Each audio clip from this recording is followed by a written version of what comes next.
everyone, and welcome to the 24th chapter of 42 times 42. We are back on the run, and it's 7 o'clock in the morning, and we are in one new comarca to discover. Today we're going to do it in English, and this comarca is going to be the Baix Empordà. That is half of the traditional region of Empordà. And right behind me, what you got here is El Monestir de Sant Feliu de Guíxols. We are here in the heart of the Baix Empordà. We're going to start from here. We're going to discover a bit of the mountainside of this comarca. We're going to discover a bit of the Costa Brava, this beautiful seaside region of Catalonia. We're going to talk a lot about wine. We're going to talk a lot about history, about how the Romans and Greeks populated this area hundreds of years ago. And we're going to discover a little bit about the history of this area and how it has been transformed around the years. Come with me because we're going to have a beautiful chapter today, and I'm sure that you're going to enjoy it. It's a beautiful temperature, somewhere around 7-8 degrees right now. So let's go, let's all get to go.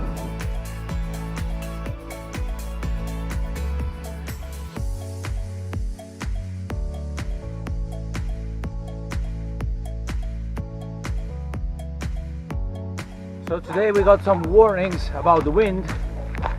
It's actually blowing very hard.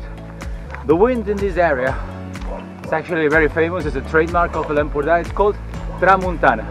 Tramontana is the wind that blows from the north. In this region in particular, it is very intense, especially in the winter.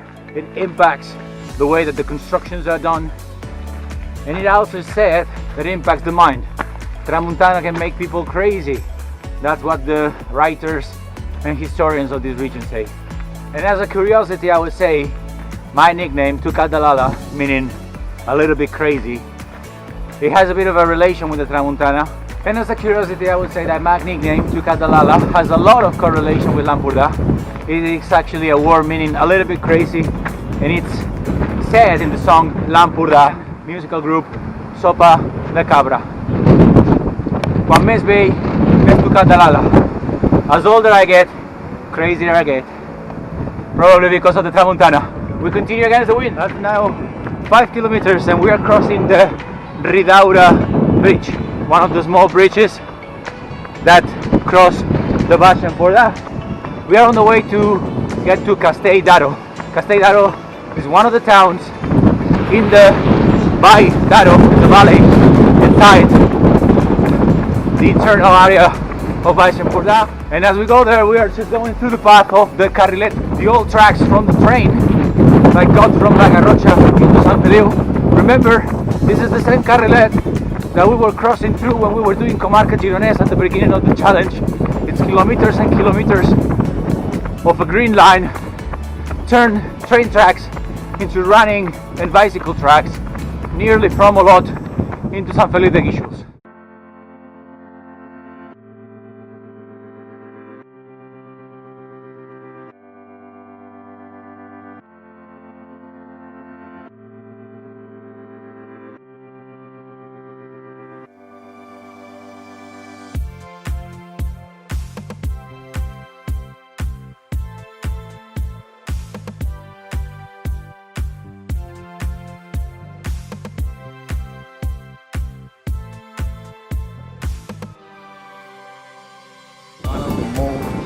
Traditional and medieval-like towns in the Baix Empordà.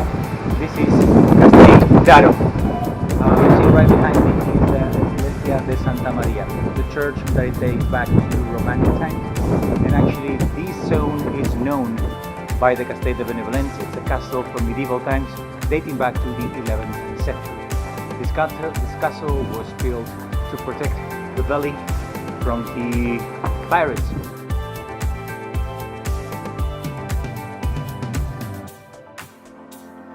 Right behind me, what you got is the Baix d'Aro.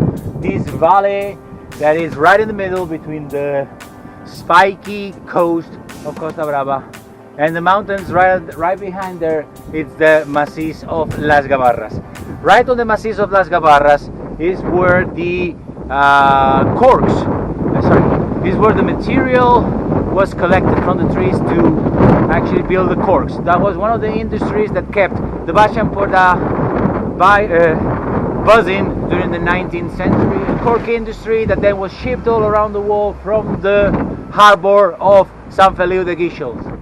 The story of the castles of Empordà is a story linked to the protection from the sea. We have seen the castle in Castellaro, you will see the one in Canonja. There are others in the comarca, like the one in Moneix, the one in Pals, or the one in Bagur. These castles were built to protect the population from this area from the attack of the sea, especially during the medieval ages and the early 16th and 17th century. Pirates across the Mediterranean were raiding the cities. It happened here actually in the 15th century. There was one famous attack documented by the infamous pirate Barbarossa. I don't know if the Tramontana will make you crazy, but for sure will make you crumble. The winds are around 50 to 60 kilometers an hour. They are blowing me from side to side. Really difficult to keep the balance. We're experimenting what it really means this northern wind in this region. Woo! Nobody has translated into the literature better the soul of the Empordà like Josep Pla, the Catalan writer born in the late 19th century, had a very prolific career. His book, The Grey Notebook, it's literally a depiction of what the Empordà is about. Wrote this book while getting himself in isolation in one of the Masias here in Empordà. Josep Pla, treated very unfairly by the Catalan community because of his political thoughts, but with the time I think that we've come to the agreement that he's one of the most important writers of the Catalan language. So in this challenge of the 42 times 42 we've fought against many weather conditions. We ran under the scorching sun, under the snow, icy roads, but this is a new one. Extreme wind, and as we make it through the hills around Calonja, we make it to the 14th kilometer. That is one third of the road, and that means that we're gonna do a celebration of our guilty pleasure, the beer. And we're gonna do it in this chapter. We're gonna do it with Brazilian beer. We're gonna go to South America to cheer all of you with Cerveza Brahma, one of the biggest representatives of the new powerful South American beers. Brazil, especially in the state of Sao Paulo, international recognition thanks to the newly crafted beer by the United States. And the wind is bringing up like crazy. Cheers to you with Cerveza Brava!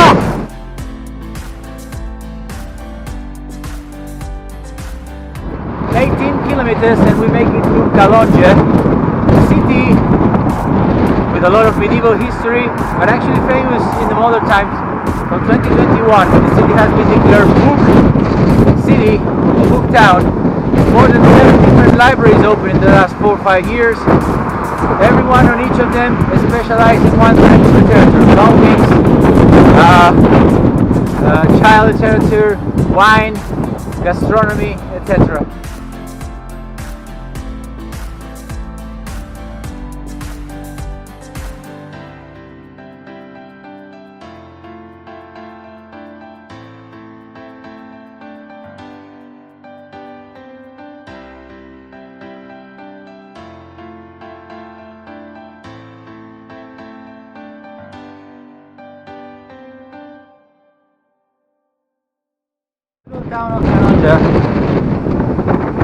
The little town of Calonja might be one of the most attractive touristic destinations of Costa Brava right now, but back in time was right in the border between the Christian and the Muslim empires, and due to this location we got this castle built here in the 11th century. It's the Castell de Calonja.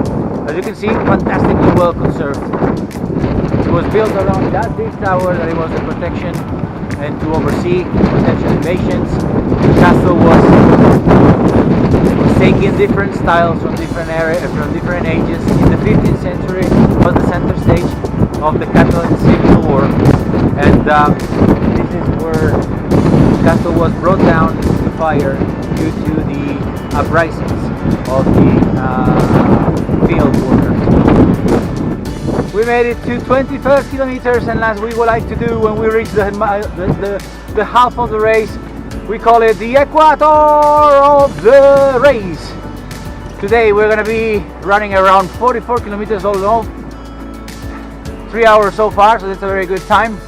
And what you have right behind me, part of this beautiful Masia. Masia is the traditional house of Catalonia in general, and the region of Empordà. You can see some historical Masias. And all that you see here is a field of vineyards from the D.O. Empordà. That's the wines from Empordà. You can see them red. They are very strong and fruity, and especially the white ones. Very famous. They have this. They say that they have the taste of the sea. As you can see, the vineyards are dry now. They will start growing around the spring. You will see the leaves and later the fruits, and in September the collection will start.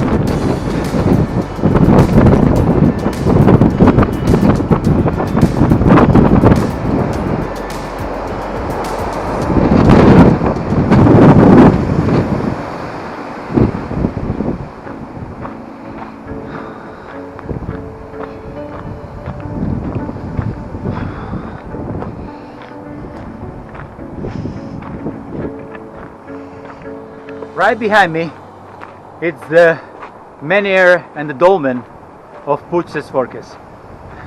Those are legacies from the Iberian civilization that populated this area more than 2,500 years ago. This Iberian population, known as the Indigetes, they populated this area around the 5th century before Christ. Greek merchants arrived to the coast of Empordà, specifically to Emporion, and they settled the first Greek colony in the Iberian Peninsula as the beginning of a history of trade, first by the Greeks and later by the Romans. They brought the development of the wine and the olive oil, and they left a very important mark in this area. Here now, the 30 kilometers, we're getting into the town of Palamós, a town that it was founded in 1279 by the king Pere II, with the necessity of a new port for this area after the old port in Torroella de Montgrí had been eaten by the growth of the Ter river. As you can see here, I'm just going through the Riera de la Albi. It's a little river that's got some water now because of the rains of the last few days. It's been raining a lot in this area. And Palamós now, in a more modern time, has become a services town, mainly focused in tourism, and a growing medical population around the Hospital de Palamós, the bigger hospital of the Baix Empordà.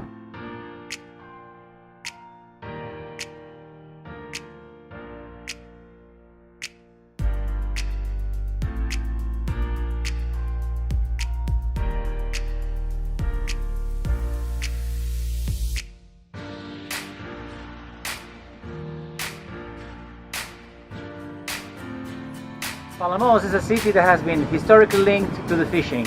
As you can see, this is the fishing port with hundreds of vessels that they execute the fishing. There are multiple types of fish you can get in this area, but the star is the red shrimp, the famous delicacy that you can get in this area. It is a very tasty type of shrimp that is collected in an artisan way with a square type of net. This building right behind me is the traditional Hotel Trias. It's a hotel that is representative from the city of Palamós. And what it says, during the 1960s, a very young Truman Capote was living in here for a few years, and right in here in Palamós is where he wrote his famous book called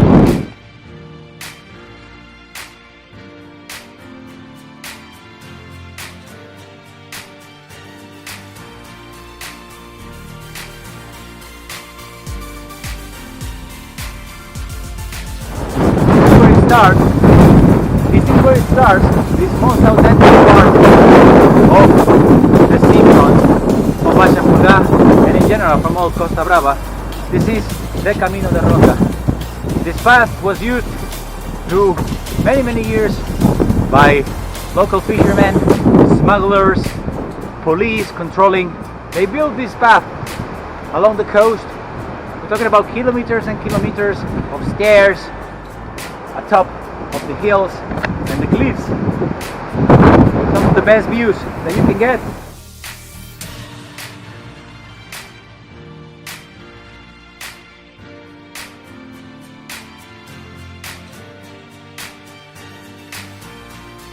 Cala de Payas of white sandy stone. And as you can see, wide open sea. You could not say that the wind is picking up so much, because here by the rocks you are surrendered. You got this form of a U protecting you.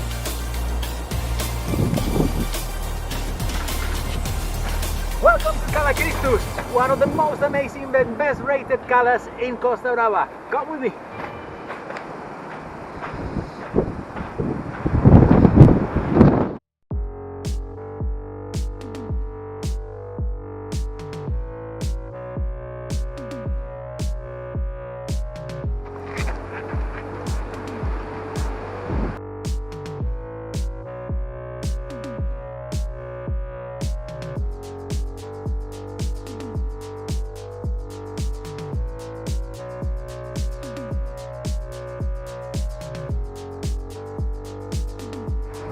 So we just left there our locks of love from this chapter.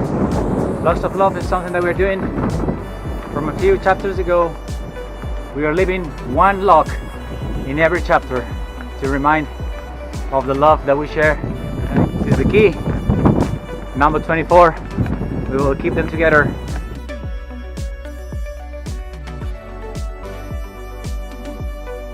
Fallen trees, broken glass, terraces scattered around, litter everywhere. You don't mess around with this Tramontana. We just made it to the main beach of Platja. This seaside town, recognized around the world because of their beautiful seafront, plenty of hotels and apartments, and every single year on the February dates we got the Carnival of Platja, which is one of the most important ones of La Costa Brava. That's 40 kilometers and we made it to Sagaro, and this is the beautiful beach of Sant Feliu. Sagaro, this town that is one of the most representatives of La Costa Brava. It's a perfect example of the nature and the touristic development. Actually, it is the project that started at the beginning of the 20th century in the 20th decade by the architect Rafael Masó, that got together with the entrepreneur Giuseppe Encesa and decided to design this seaside town. They started putting the first houses. It all developed quicker the moment that the Hostal La Gavina opened in 1932, and it became one of the key landmarks in the Costa Brava. Later in the 1950s, the place started to buzz with the arrival of multiple Hollywood stars and cinema stars from Europe that spent seasons in this location. It is very typical to sit down in one of these beautiful terraces that we got in here and have one of the multiple recipes that we got up with rice, like arroz caldoso, arroz with bogavante, or paellas and fish like la dorada, or the anchovies as well from La Scala, a town not very far away from here.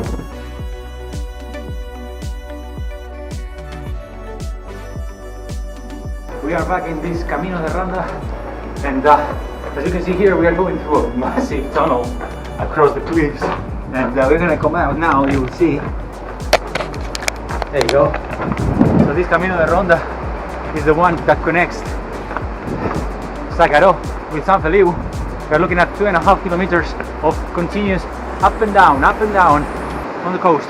So obviously makes it tremendously challenging.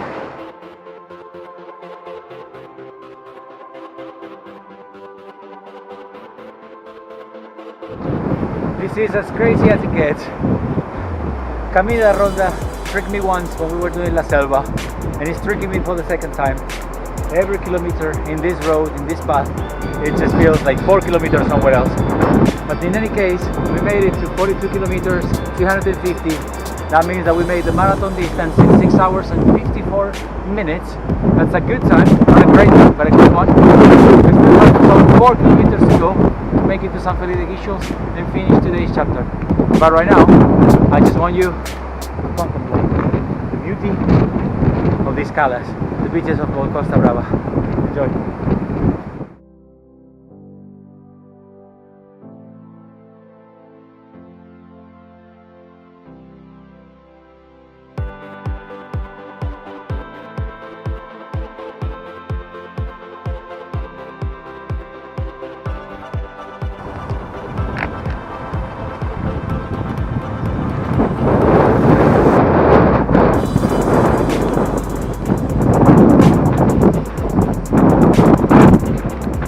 Kilometers later, we made it back to Sant Feliu de Guíxols. The route of the Baix Empordà is finishing right now.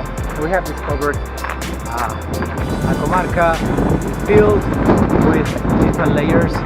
We've seen the mountain, we've seen the sea, we've seen the historical heritage. I think that the part that I like the most is the Camí de Ronda.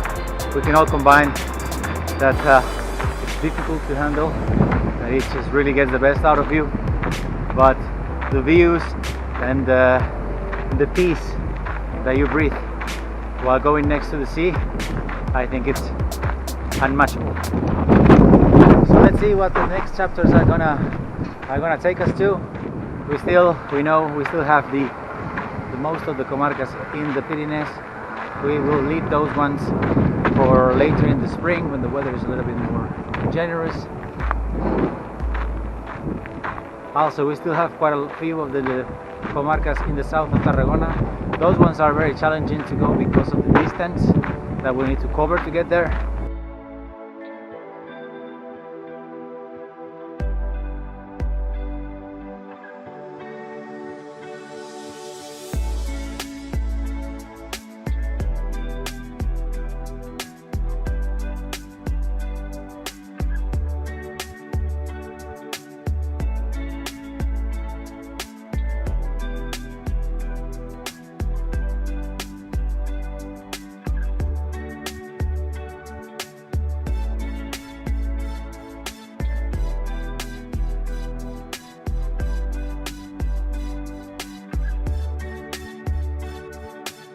We're here with the monastery Benedictine of Sant Feliu from the 11th century, with the Porta Ferrada, that one, right over there.